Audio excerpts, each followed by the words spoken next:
Wanawali 10 walipokuwa katika ukumbi, bwana harusi akakawia kuingia, wakasinzia wote, wakalala usingizi.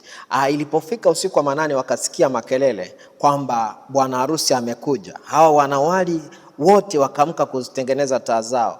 Kutengeneza taa, kumbe mafuta yale ya kwanza waliokuwa wameweka pamoja yalikuwa yameisha. Hawa wengine walipotengeneza taa zao, wakamimina mafuta ya ziada waliokuwa nayo, hawa wenye busara. Lakini hawa ambao hawakuwa na busara, walipotengeneza taa zao, hapakuwepo na mafuta ya ziada ya kuzifanya taa zao ziendelee kuwaka. Na hadi tunajua kwamba wale wanawali 10 walikwenda kwa ajili, hapa tungeweza kusema kwamba walienda kujaribu bahati zao kuona ni nani atakayechaguliwa kuwa mke wa huyo bwana harusi. Na ilitokea katika zile harusi kwenye hii Mathayo 25:1 mpaka 13 kwamba kwenye harusi ndipo palipokuwepo na fursa hata ya vijana wengine ambao hawajapata wenzi kujichagulia wenzi. Na kitu ambacho kilimsaidia mwali kuonekana vizuri ilikuwa ni taa yake inayowaka, ile nuru. Hali tukijua kwamba usiku wa manane ni kiza, hauwezi kuonekana pasipokuwa na taa ya kukusaidia kuonekana. Kwa hiyo hawa wanawali 10 walipowasha taa zao, wengine za kwao hazikuweza kuwaka kwa sababu mafuta ya kwanza yamekwisha kuisha.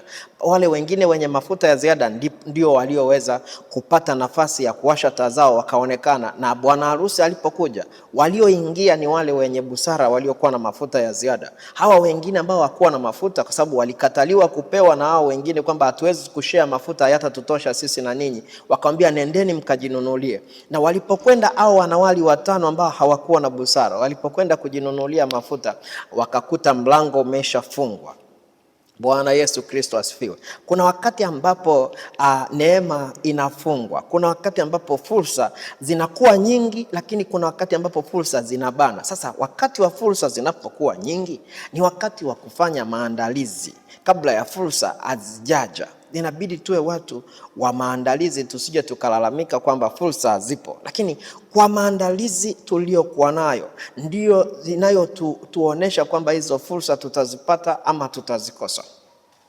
Kama jinsi ambavyo wanawali wenye busara waliokuwa na mafuta kwenye taa zao walipata nafasi ya kuingia na bwana harusi ukumbini, na nina uhakika walipata nafasi ya kuchaguliwa kuwa wenzi wa vijana waliokuwemo mle kwenye ukumbi.